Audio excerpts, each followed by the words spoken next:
guys, welcome back or welcome to my channel if you're new here.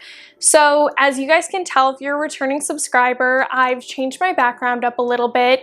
It's not done yet, and I know you guys can see reflections in the glass, so I'll be changing that up soon, so just bear with me. This video is going to be a little bit different from most that I usually do.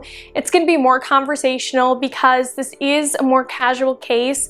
Obviously, it's not a real case, it's not ongoing, so I won't be talking about it the same way. It'll just be more of a conversation between me and you guys, and we can continue it in the comments below because I'm very curious to hear what you guys think about this case. So I wasn't even planning on making this video, first of all, and I actually just randomly decided to make it because I collected so much evidence about this case when it was ongoing. I was even in a Facebook group dedicated to it, and so when the news broke that, you know, this was all a farce and it wasn't even true, I felt really upset, and I had all this information and had no idea what to do with it.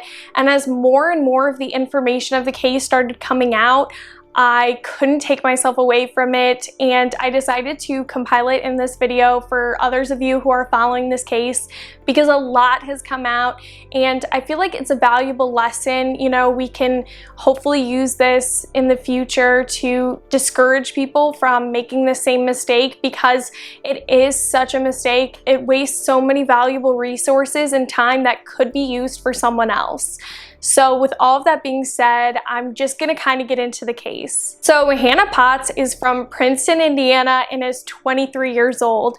So is by no means a child and definitely should be old enough to know better. But we'll get into this later. So she lives with her family, and she also has a lot of siblings, including a twin sister who's a fraternal sister. So this case happened on the 24th of July, so this past Friday, so it's very recent. So Hannah claims to have not been able to sleep on the night of the 24th or early into the morning hours at 2 a.m. She told her mom that she couldn't sleep, and since they lived on a farm and had a lot of animals, she told her mom that she was going to go to the barn with the animals and walk around a bit and kind of play with the animals and take pictures of them to help relax.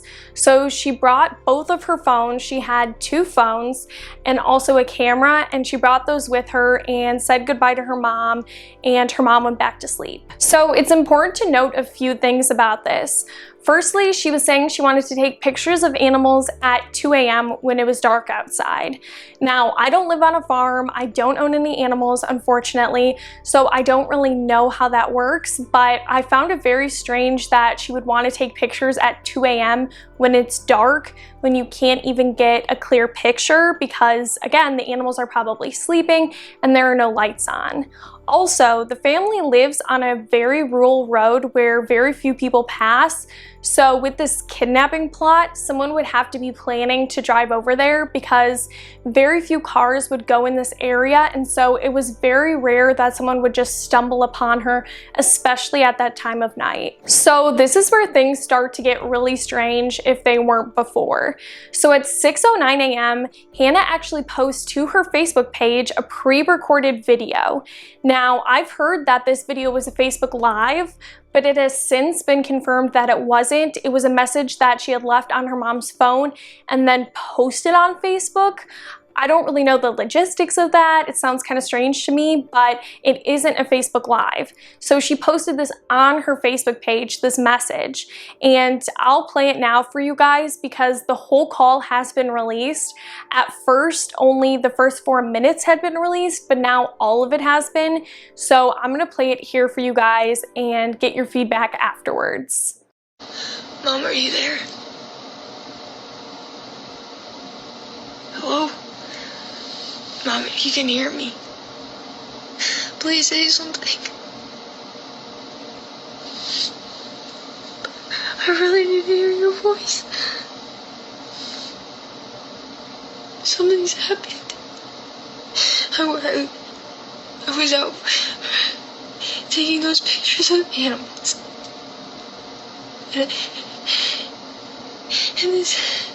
And this guy came out of nowhere.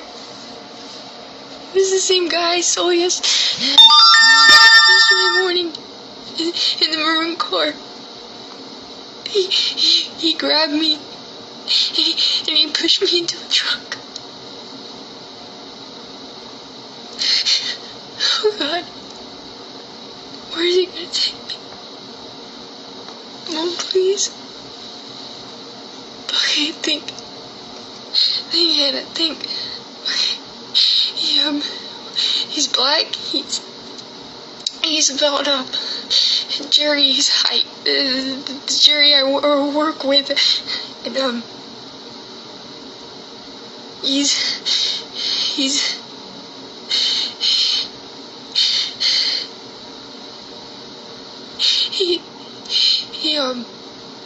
his voice is deep, and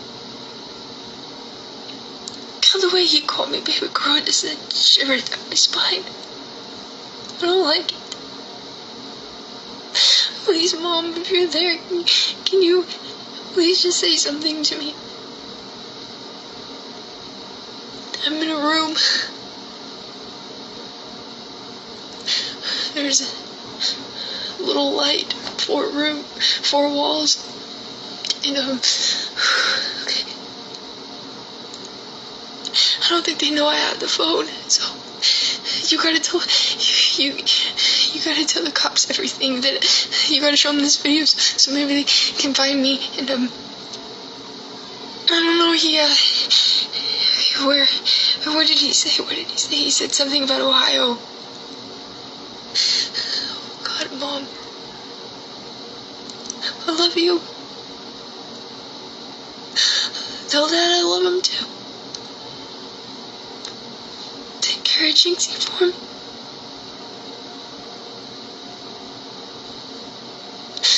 Please, if I don't make it back, I love you. I love you so much. But I don't know what they're gonna do to me if I don't make it home. Will you ask Robin to take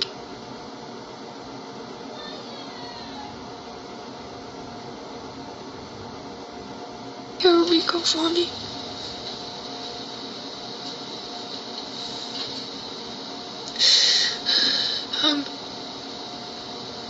Could you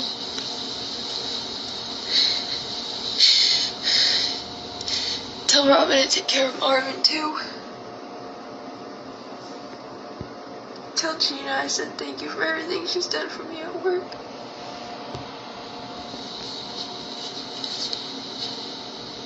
You have every right to feel the way you need to about your kids. But try to make things right with Lauren, because she's lost and she needs you right now. I don't think she realized that showing up to it was worth it. I don't think Lane was understanding it either. Tell Courtney and Brittany to take care of those kids.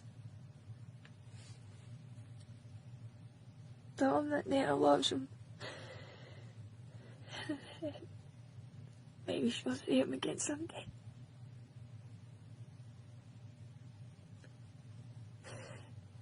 I know everything with Maria and Josh is bad. And I know Maria and I are in a fight about everything going on. But will you please tell her to do what it takes to keep her kids away from that, from that ex of hers.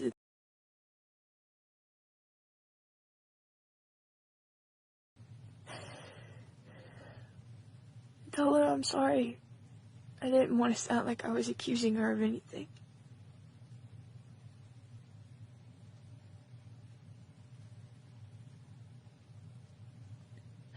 I don't know what's gonna happen, Mom.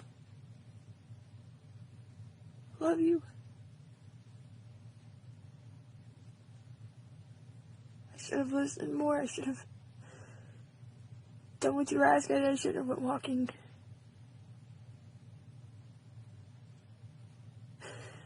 Mom, are you there? Can you pick up the phone, please? Can you say something?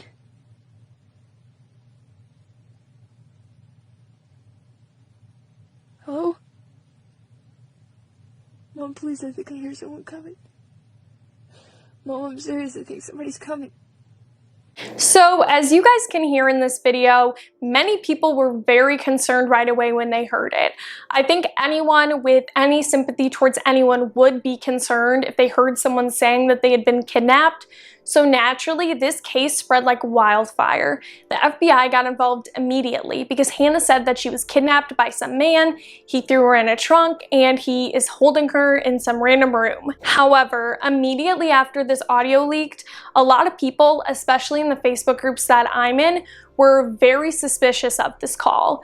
I, myself included, I hate being suspicious of victims because most likely people aren't making this kind of stuff up, but something about this call just wasn't feeling right.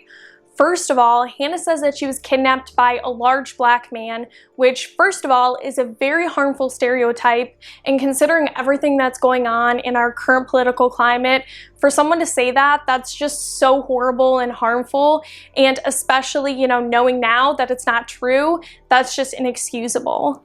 Also, she said that it was a singular man, but then later in the video she says they and them, which is plural, so that there were more than one people, which is a big source of contention that she keeps changing her story. You would think someone who's kidnapped would know how many people kidnapped them. Also, a lot of people were really quick to say, well, why did she do a Facebook Live, which people thought at the time was a Facebook Live, but now we're hearing that it's a recording. Why would she post this on Facebook if she, you know, had access to her phone instead of calling 911? Which is very understandable.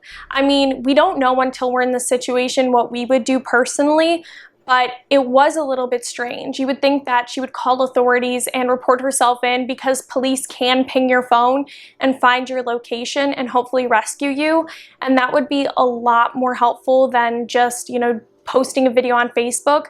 But again, I was trying not to be judgmental about this because, again, I've never been in that situation and I have no idea what I would do. So after this voice recording was leaked, another piece of information came out that caused a lot of concern. So Hannah's phone was said to have pinged only a mile from her house at 7 a.m., which is an hour after she is said to have posted that video. So it's strange that she would be in such close proximity when posting that video. She was only a mile from her house, but some people were wondering if it was one of her cell phones and not the other, and maybe she left one of them behind. But knowing what we know now, I think that really should have been a telltale sign that something here wasn't right and that she was still like either at her house or near her house when she posted this video. So the FBI and the local police got involved in this case very early on and were searching the house and the forest near it and pretty much any nearby area. So people were taking this very seriously. Her family was also very active on Facebook, saying that they believed she was in harm and that they wanted help looking for her and were very concerned for her well-being. However, as I said earlier in this video, this case was already gathering a lot of controversy. Even in the small Facebook groups that I'm a part of, a lot of people were arguing on whether they thought it was a hoax or it was real. And yesterday afternoon, the news broke that she had not been kidnapped and that Hannah had made this whole thing up. Obviously, it's great that she was safe and that she wasn't actually kidnapped. However, so many resources and time and energy had gone to looking for this girl when these same resources could have been used for someone else. And so this starts a whole new conversation about if there should be punishment for someone faking this kind of thing. Now, there's actually a woman who's missing from Evansville, Indiana, the same place as Hannah, who actually could be in danger, and her name is Dawnita Wilkerson, and unfortunately, her case has been overshadowed by this one, and she did not get the FBI or any of the same attention that this case did, although it was fake. All of these resources that were used to look for Hannah could have been used for Dawnita, and unfortunately they were just wasted, and I think that's horrible. It makes me really upset that some people get attention and other cases don't and just get shuffled under the rug. Meanwhile, some people are making stuff up and getting more attention while there are people out there who really need help. Dawnita has been gone since June 22nd, which is even longer than Hannah, and has barely gotten any attention. I've looked up her case online numerous times and there's barely any articles, unfortunately, surrounding her disappearance. She's a mother of 6 and has so many kids who are waiting for her to come home and really hoping that people will give their mother's case attention. Unfortunately, a lot of details about this case haven't been released yet by the police, probably to ensure the integrity of the investigation. But if you guys want me to try to make a video separately about this case, let me know in the comments. I'll try to get as much info as possible, but like I said, there really isn't much out there, unfortunately. So now back to the timeline of Hannah. So as I said yesterday, the police actually located her somewhere, although they haven't said where, because she says that she doesn't want her parents to know her location. So I guess police aren't revealing that detail to keep that a secret. But either way, she admitted to them that she had faked this whole thing and that she didn't want her parents to know where she was and she never wanted to talk to them again. And according to their Facebook, it seems like they really don't want anything to do with her either. So one of her sisters, I'm not going to release the name, but has been very active on Facebook and posting stuff about what happened behind the scenes. And I'm sure you guys can find it if you look it up. But her sister has publicly disowned Hannah and said that she does not condone her actions at all. She says that Hannah has apparently been planning this for a while and had help from other people, although they don't know who, and that she did this so that she could use it to write a novel about being kidnapped. That's very disturbing to me, and no offense, but I can't imagine her book is going to be that great considering how bad the acting was on that call on Facebook. Her sister also addresses the claims that Hannah made about her family, saying that they mistreated her, and says that this is completely false, that they never mistreated her, and that she was just making this whole thing up, and she doesn't know what she was saying on that 911 call. You guys heard it earlier, and Hannah was saying a lot of strange stuff about her family and alleging a lot of things that happened behind closed doors. However, her family has said that this isn't true and that she is completely wrong and just making up lies, and that nothing that she says in this call is true, which at this point I kind of believe that, considering that she's capable of faking her own disappearance. Her family has also said that they want her to be charged with this and to face some sort of penalty. Now, this is a source of contention for a lot of people. Some people think that she's mentally ill and should not be held accountable. However, a lot of people are saying that she should be held accountable and should be made an example of so that people don't do this in the future. Now, surprisingly, there have been a lot of people who have done this and faked their own kidnappings.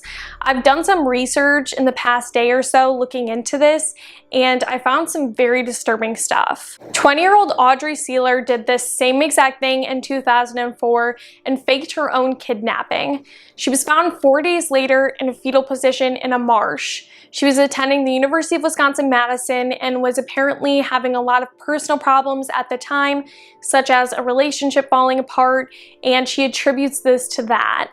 However, she still had to pay retribution to the police department for the time she wasted and for the resources that went towards finding her. She was also sentenced to 3 years probation because of this, but seems to be rebuilding her life now from what I can find. There really isn't much on the internet about her now and what she's doing, if she has a job, if she's moved on, but we do know that she's no longer on probation and seems to be moving on from this. While researching these cases, I also came upon a list of 10 other super notable cases of people faking their own kidnappings, including Jessica Nordquist. However, this is a whole nother can of worms. If you guys want me to make another video about people who fake their own kidnappings, let me know down below, because there are quite a few people. If I just stumbled upon 10 super notable ones, I guarantee you there's many more out there. I guess I just wanted to make this video because I just can't shake this case from my head.